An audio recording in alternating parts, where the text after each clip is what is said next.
განვაგრძობ საუბარს შემდეგ სტუმართან, რომელსაც ტრადიციულად ანალიტიკური ორგანიზაცია GeoCase-ის თავმჯდომარე წარმოადგენს, ხოლმე ბატონ ვიქტორ ყიფიანს, თუმცა ამჯერად დავამატებ კიდევ ერთ ტიტულს, ასე ვთქვათ, ინიციატივა ჯერ საქართველოს ერთ-ერთი დამფუძნებელი მაინც ბრძანდებით და ამ ხრივაც გვაინტერესებს რა სიახლეები არის ჯერ საქართველოს ნიშნავს საქართველოს ყველაფერზე მაღლა, ან ყველაფერზე წინ უამრავი ინტერპრეტაცია შეიძლება ადამიანმა მოიფიქროს, მაგრამ რა ტიპის ინიციატივა არის ეს, რას უკავშირდება, აქვს თუ არა პოლიტიკური ამბიციები თუ ეს მხოლოდ ანალიტიკური ორგანიზაციის, ასე ვთქვათ, ამბიციებით რომ ყოფილიყო, ასეთ თქვენ უკვე გააქვთ დამფუძნებელიც და მშვენივრად მუშაობს ბევრი საინტერესო ხალხია იქ თავმოყრილი. ცოტა უფრო მეტი გითხარით ამის შესახებ.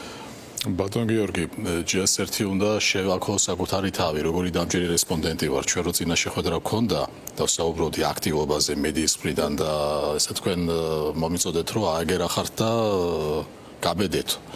აი ხო ხედავთ ხელსარიელი არ მოვედი. პრისიერად ავიტაცეთ თქვენი მოწოდება. ეხლა ეს ნახევრად ხუმრობით, მაგრამ რა თქმა უნდა, ყოველ ხუმრობაში არის ხუმრობის და სერიოზულობის გარკვეული პროპორცია. მაყურებელს მიხდება რომ მარტო მე არ დამბრალდება იქ. მარტო თქვენ არ დამბრალდება, მე თუმცა ის რომ მოთხოვნილება ვარ ამ გადაწყვეტილების თქვენთან ერთად. თვითონ ინიციატივა აღმოცენებული არის ანალიტიკური ცენტრის ბაზაზე. ეს არ ნიშნავს იმას, რომ GeoCase სადმე წავიდა.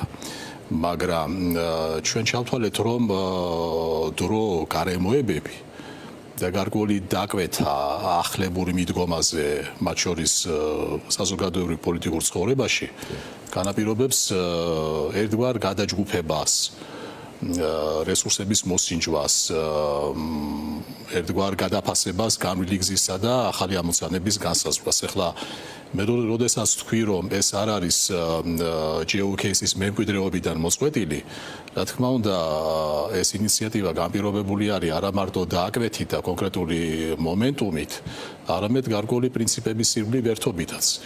როცა ჩვენ ვსაუბრობთ ახალ მიდგომაზე, განახლებულ მიდგომაზე, ეს ხომ მხოლოდ ახალი სახეები არ არის, არამედ ერთგვარად იმ საბაზისო პრინციპების დამკვიდრება ქართულ პოლიტიკურ პროცესში, რაც მარტივი არის ჩამოსაყალიბებლად, მაგრამ განსახორციელებლად ხშირად ძალიან რთული არის, კერძოდ ის რომ პოლიტიკა არ იყოფა შავ და თეთრ ფერებში, ის რომ სიმართლე ყოველთვის სადღაც შუაში არის როგორც წესი, ის რომ უკიდურესობიდან უკიდურესობაში გადავარდნა არ გვარგია, ის რომ ქუჩა ყოველთვის ორმხრივი მოძრაობის არის და მედალს ყოველთვის ორი მხარე აქვს.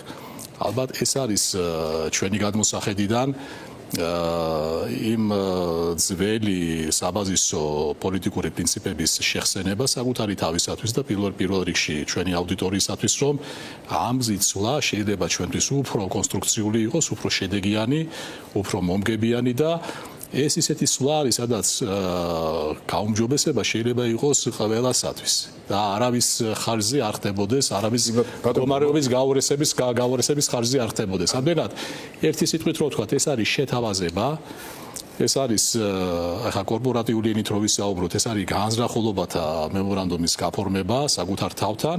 რამდენად ეს განვითარდება და ჩამოყალიბდება სრულფასოვან პოლიტიკურ შეთავაზებაში, ამას რა თქმა უნდა ჩვენ პროცესი გვიჩვენებს, მაგრამ ზუსტად ამ პროცესზე მინდა გესაუბროთ, რა ფაქტორებია ეს, რომ სამისოდ მზაობის განაცხადი ჩვენგან არის, რა თქმა უნდა. რა ფაქტორები შეიძლება იყოს ისეთი, რომელიც ამ პოლიტიკური განაცხადის რეალურ პოლიტიკურ მოცემულობად გარდაქმნას განაპირობებს?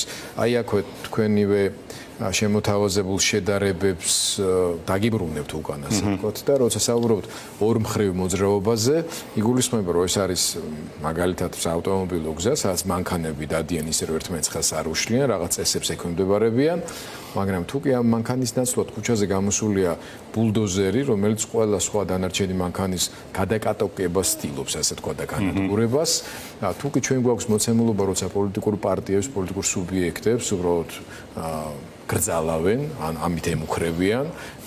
ამ შემთხვევაში ბევრი ამბობს, რომ დგება ქვეყანაში დრო და მომენტი, აი საბჭოთა კავშირის ბოლო პერიოდის მსგავსი, სადაც აი არაფორმალური პოლიტიკური აქტივობების გარდა სხვა გამოსავალი არჩება და ასე შემდეგ.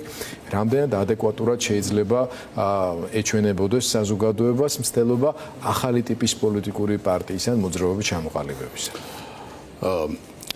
სახელწოდების შეცვლა ვერ გადამასხვაფერებს ვერც მე და ვერ ჩემ კოლეგებს. ბუნებრივია ხელწერა ჩვენი კონცეპტუალური აღქმა, ჩვენი მსოფლმხედველობა და ფილოსოფია რჩება იგივე.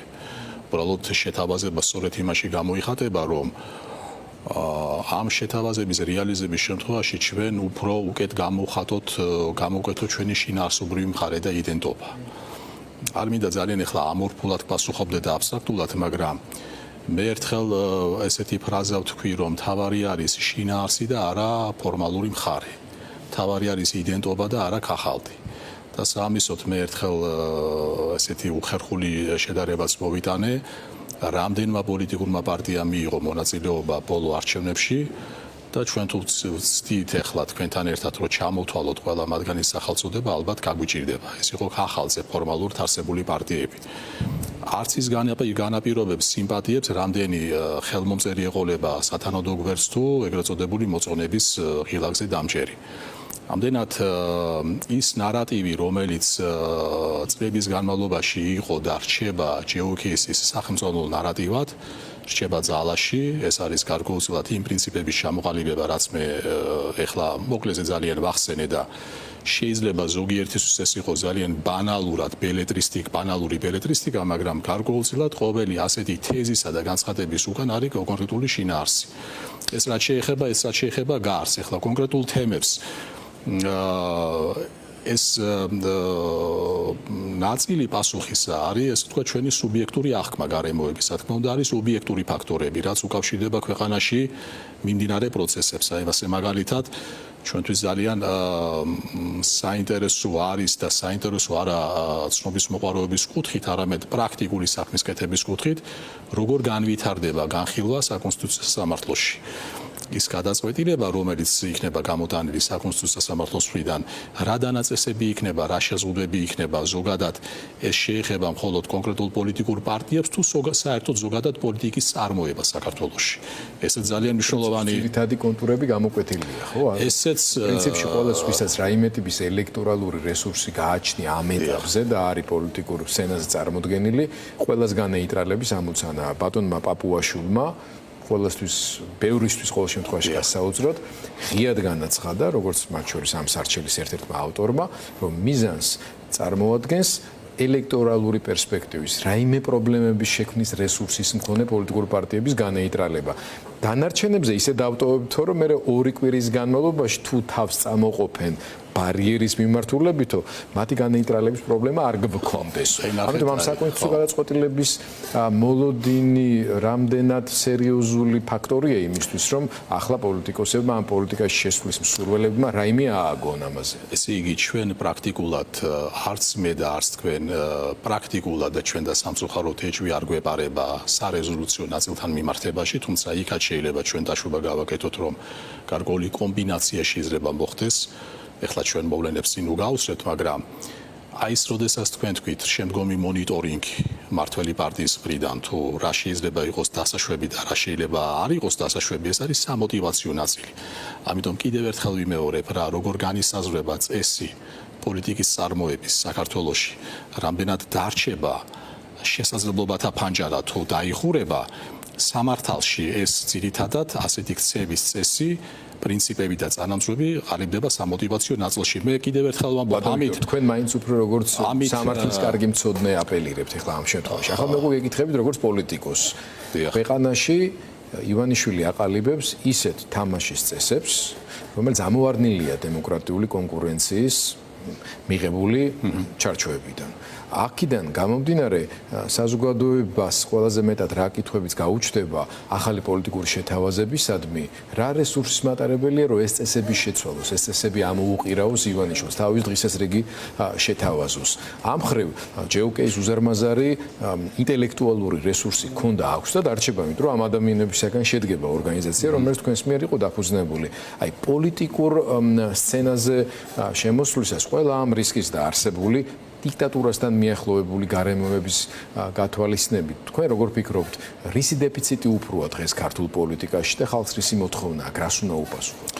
ბატონ გიორგი, გულწრფელი მადლობა მინდა გადაგიხადოთ იმ კომპლიმენტისათვის, რომელიც თქვენ გააჟღერეთ ჩემი პროფესიული საქმიანობის მიმართ, მაგრამ ჩვენ ერთ ამაზეც უნდა შევთანხმდეთ, რომ წესი და პრაქტიკა ერთმანეთთან დაკავშირებული არის და საკმაოდ მჭიდროდ. ამიტომ ერთი არის, როდესაც ჩვენ წესს მივყვებით, წესის ოპტიკაში და ფილში ვხედავთ პრაქტიკა როგორი იქნება. ეხლა რაც შეეხება, იმიტომაც გადავიტანე ყურადღება საკონსტიტუციო სამართალწარმოებას. ეხლა რაც შეეხება პრაქტიკას, აი შეთავაზება რომ ვახსენე მე და ინიციატივა და ეს არის ერთგვარი შუალედური გაჩერება ანალიტიკურ ცენტრსა და შესაძლო პოლიტიკურ პარტიად ქცევად შორის. ეს არის სწორედ ზონდირება და მოსინჯვა, რამდენად არ გავბედავდავიტყვი ინტელექტუალური პოლიტიკაზე არის საზოგადოებაში დაკვეთა და მოთხოვნა. რამდენად ადეკვატური, გარაციონალურებული პოლიტიკა, რომელიც კიდევ ერთხელ ვამბობ, დაფუძნებული არის პრაგმატიზმზე, ეხლა ჩვენთან ეს სიტყვა ძალიან ხშირი გამოყენების გახდა, მაგრამ ერთი არის სიტყვა და მეორე არის ქმედება. მე რახან მეკითხებით ეს კითხვა დასმული არის ჩვენი გუნდის მისამართით, მე მაშინ ვისარგებლებ ამ საშუალებითა და არ მინდა რაღაც იაფასიან პიარში ჩამეთვალოს, მაგრამ წლების განმავლობაში ჩვენი საქმიანობის სტილი სწორედ ასეთ პრაგმატიზმზე და რაციონალიზმზე იყო, ეგრეთ წოდებულ პოზიტიური ჯამის პრინციპზე დაფუძნებული. აი ახლა, როდესაც ჩვენ შეთავაზებას ვაკეთებთ, რომ ეს პრინციპები შეიძლება გადავიდეს ანალიტიკური სფეროდან პოლიტიკურ სფეროში, შესაძლოა გადავიდეს. როგორი მოჭიდება ექნება ამას საზოგადოების მხრიდან და როგორი დაკვეთა, როგორი მოძრაობა იქნება აი ამ შეთავაზების მიმართ. ეხლა, როდესაც მე ვსაუბრობ შეთავაზებაზე, ეს არის შეთავაზება არა მარტო თქვათ საზოგადოების ფართო ფენების მიმართ, არამედ შეთავაზება ქართული ტექნოკრატიის მიმართ. შეთავაზება ქართული ბიზნესის მიმართ. მე მინდა გითხრათ აბსოლუტურად გულახდილად, რომ როდესაც ჩვენ ვსაუბრობდით შინაარსზე და იდენტობაზე, ჩვენი ბუნებიდან გამომდინარე, რომელიც რა თქმა უნდა ფორმალური გადაწყვეტილების გამო ვერ შეიცვლება, ჩვენი ძირითადი სამიზნე აუდიტორია იქნება ეგრეთ წოდებული შუა ფენა, ტექნოკრატია, ადამიანები, რომლებიც უკვე გამოირჩევიან წარმატებული ისტორიით და რომლებიც აფასებენ ერთ მნიშვნელოვან რამეს, მერიტოკრატიას. ჩემთვის ეს მერიტოკრატია ძალიან შეიძლება არაპოპულარულად შეიძლება ჟღერდეს ახლა ჩვენი აუდიტორიისათვის, მაგრამ პირველ რიგში საკუთარ თავთან უნდა ვიყო მართალი და მე კიდევ ჩვენი აუდიტორიის წინაშე. ღვთისა და ერის წინაშე ყველა თანაბარი არის, მაგრამ საზოგადოებრივ ცხოვრებაში, სოციალურ ასე ვთქვათ გრადაციაში ნიჭისა და უნარის მიხედვით გარკვეული პრიორიტეტების დასმა და ასე ვთქვათ დაწინაურება თუ თქვათ ვერ დაწინაურება, ეს არის აბსოლუტურად ბუნებრივი პროცესი. ალბათ ამასაც ჩვენ უნდა შევეგუოთ და ამ ხრივ თუ სტილზე არის საუბარი, თუ მიდგომაზე არის საუბარი, ჩვენთვის რა თქმა უნდა ასეთი მიდგომა ინკლუზიური სიკეთეების მიხედვით, მაგრამ როდესაც საუბარი არის დამსახურებაზე, როდესაც საუბარი არის წვდომაზე გარკვეულ ბერკეტებთან მიმართებაში, როდესაც საუბარი რეზულტატის გარდაქმნაზე, კონკრეტულ შედეგში, აქ ალბათ ჩვენ გარდოვალი უნდა, აქ ალბათ ჩვენ მართლები უნდა ვიყო და უნდა ვთქვათ, რომ გარდოვალი არის ის, რომ გარკვეული გრადაცია მერიტოკრატიული იქნება საჭირო ისევ ქვეყნის განვითარების ინტერესებიდან გამომდინარე. პრინციპში გასაგებია, რომ ეს არის თვისობრივი ალტერნატივის შეთავაზება საზოგადოებისთვის. თუმცა მე პრაქტიკული პოლიტიკის კუთხით ხედავ ისეთ გამოწვევებს, სადაც ამ ტიპის ელექტორალურ კონკურენციაში შესვლას პირობებში, როდესაც ფაქტობრივად პოლიტიკური პარტიები იგრძალება ან არის მცდელობა აკრძალვის, როგორც მინიმუმ ძალიან შეზღუდვის.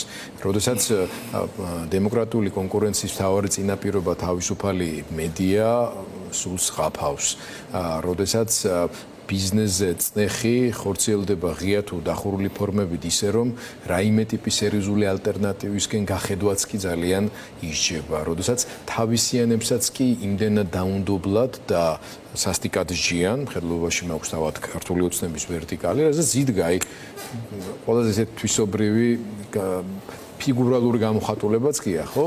რო გავიხსენოთ ბატონ ვიქტორ, აი ეს თვითმმართველობის საარჩევნო კამპანია. შემაჯამებელი შეხვედრები რო ქონდათ, ერთ-ერთი ყველაზე შთამბეჭდავი იყო ქუთაისში ქონდათ, თუ არ ვწდები კალათბურთის თუ სპორტის დარბაზი არის და ძალიან ისეთი სერიოზული შეხვედრა იყო ქართული ოცნების და აი წამყვანი ფიგურა ვინ იყო, ყველაზე დასამახსოვრებელი ვინც იყო ამ შეხვედრებს და ეს ხო?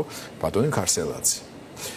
დღეს ბატონი კობახიძე ამბობს, რომ ბიძინა ივანიშვილიო პოლიტიკაში იმდენ მობრუნდაო და განაცხადი გააკეთა 23 წელსო, რომ უკვე კორუფციის რაღაცა ნიშნებსო ხედავდაო.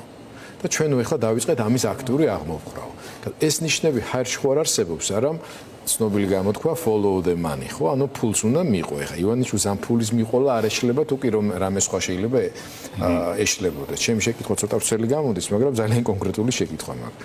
ანუ თუ ფულის არასწორ ხარჯვაზე ქონდა ეჭვები, ზუსტად ერთ დღეში შეძლებდა იმის გაგებას, სად, რა, როგორ და ასე შემდეგ. და ეს ადამიანები, რომლებსაც ახლა დაერია 2024 კი არა, 25 წლის არჩევნების მთავარ სახეებად ყავდა გამოყვანილი. საარჩევნო სახეებად ამავე დროს ბატონი ქარსელაძე ძრო ვახსენოთ ამ შემთხვევაში.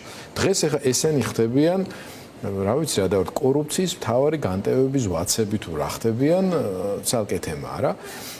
ამ ყველაფრის გათვალისწინებით უყურებთ რომ ივანიშვილი აშენებს კობახიძეზე დაყრდნობით რაღაცა კიდევ ახალი ტიპის ქართული ოცნების მოდელს, ქვეყნის მმართველობის მოდელს.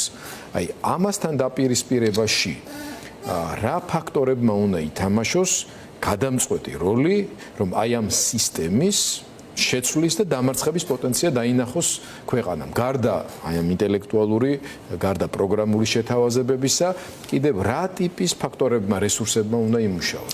იქნება ეს პოლიტიკური პარტიები, რაღაცა ტიპის ახალი ფორმატები თუ აი ამ მიმართულებით მიყავს მესაუბრა. დავიწყოთ იმით, რომ ვერც ერთი პოლიტიკური ჯგუფი სასწაულის მოხდენა საზოგადოებას ვერ დაპირდება. ეს არის არასერიოზული, ეს არის ძალიან პოპულისტური და ინფანტილური და ამის დაპირებას არ ჩვენ ვაპირებთ ჩვენი ინიციატივის გადმოსახედიდან. ეს ერთი გარემოება, რომელიც უნდა აღინიშნოს. მეორე, ჩვენ მე გეთანხმებით იმაში, რომ ჩვენ შეხება საქმე გვაქვს ძალიან უცნაურ საძალოუფლებო სისტემასთან. ძალაუფლება, რომელიც არის ყველგან და არის არსად ამავე დროს. ძალაუფლება, რომელიც არ უკავშირდება არც კონკრეტულ შენობას, არც კონკრეტულ ინსტიტუტს, ვინაიდან ეს არის ნაერთი სხვადასხვა გავლენების. ამიტომაც პროცესის გაჭიანურება შეიძლება ამითაც აიხსნას, რომ არ არსებობს სასწავლო მოქმედი წამალი, საშუალება თუ მეთოდი, როგორ შეიძლება ეს წინამდებობა იქნეს დაძლეული. უფრო მეტიც, როდესაც ჩვენ ვსაუბრობთ აი ამ ნაერთის თვისებაზე, ის ორი მეტად ქართული რეალობისათვის მეტად ახალი ნიშანწყალი თუ ნიშანთვისებით გამოირჩევა. პირველი სისტემა აგებული არის სისტემის ბენეფიციარებს შორის ურთიერთ დამოკიდებულებისა და ურთიერთ კავშირის ძალიან ეს თქვათ უჩვეულო მექანიზმზე, რაც უკავშირდება რესურსებზე წვდომას. როდესაც ყველა ბენეფიციარი თავისი წილისა და თავისი, ესე ვთქვათ, სარგებლის მატარებელი არის. ამიტომაც, თუმცა ახლა ეს გარემოება, რომელიც თქვენ ახსენებთ და ცალკეული პერსონაჟები, როგორც ჩანს, ეს ურთიერთ დამოკიდებულება, ურთიერთ კავშირი გარკვეულწილად წონასწორობა დაირღვა, ვიღაცამ ან კუთვნილზე მეტი მოინდომა, ან თქვათ გავიდა ესე ვთქვათ, ნებადართული რესურსებზე წვდომის ნებადართული დიაპაზონის მიღმა და შესაბამისად მოყვა ის შედეგი, რაც მოყვა.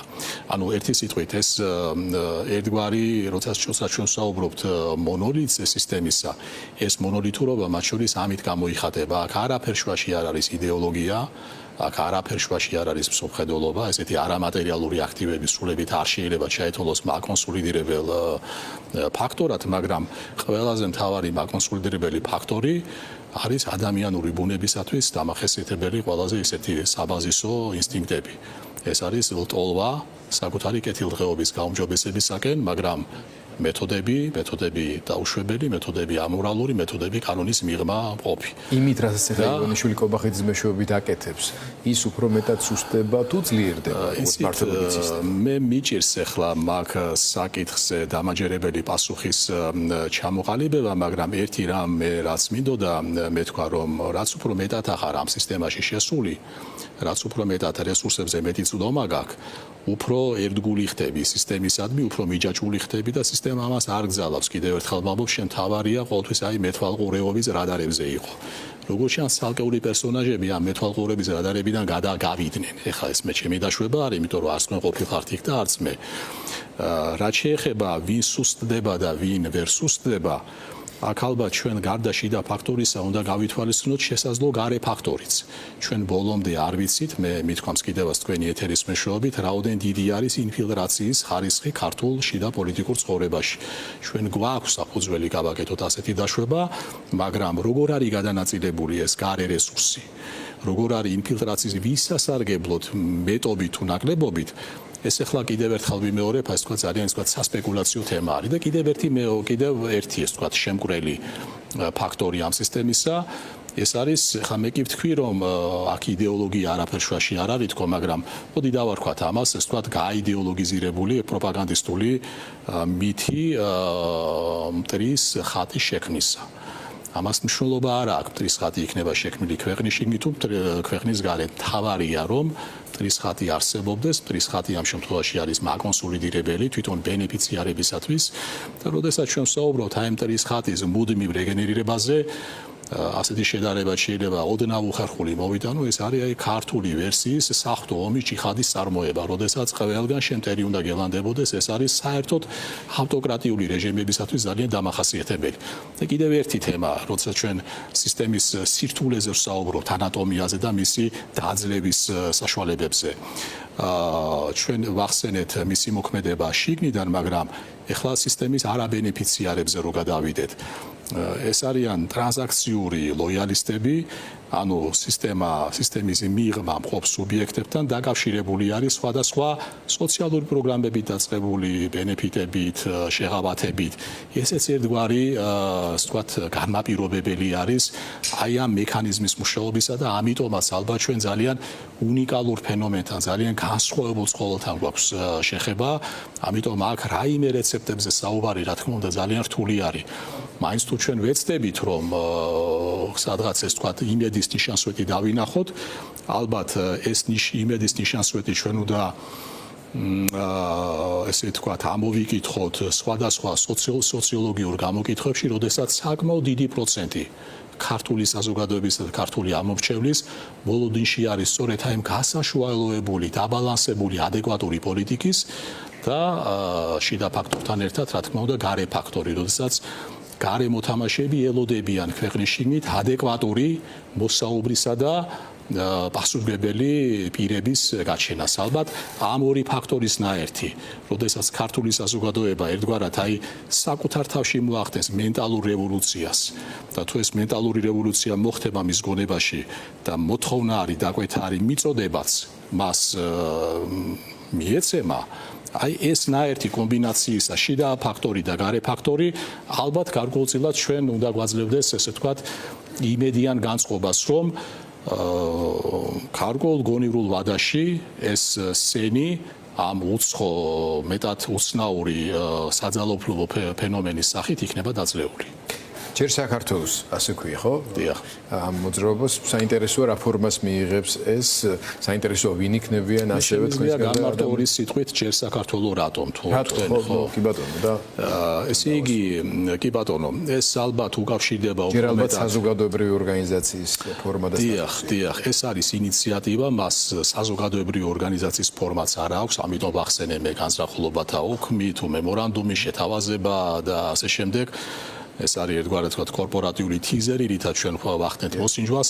ეხლა რას ჯერ საქართველოს თავისთავად ცხადია, ორი აზრი არ არსებობს, რომ საქართველოს ბედი უნდა წყდებოდეს საქართველოს მოსახლეობის მიერ, რომ საქართველოს ბედის აუთსორსინგი და დელეგირება არის ჩვენი ეროვნული ინტერესების საზიანოთ, მაგრამ აი ნახეთ ის მიდგომა, რომელიც ამ პოლიტიკის გატარებისას ჩვენ გვთავაზობს ქართული ოცნება, ეს არის მხოლოდ საქართველო.